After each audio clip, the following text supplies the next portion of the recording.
তো চলো তোমাদের উৎসবটা একবার দেখাই, তোমরাও একটু দেখো যে কেমন উৎসব চলছে। আমরা আর কি করে ঠাই নাই লাগতে গেলে ঠাই নাই, তাহলে তোমায় কোথায় পাই? আজও পাস আমরা চাই।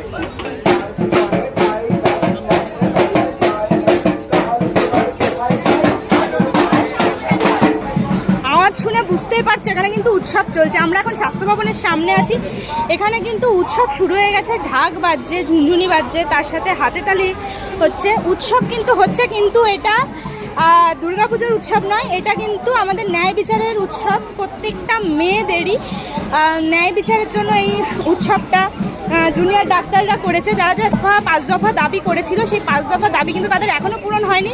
মৌখিকভাবে আলোচনা হয়েছে, কিন্তু সেটা লিখিতভাবে যতক্ষণ না আসছে এই জুনিয়র ডাক্তাররা কিন্তু তাদের অবস্থান থেকে অনড়। তারা কিন্তু একটাই স্বর, জাস্টিস ফর আরজি কর, উই ওয়ান্ট জাস্টিস।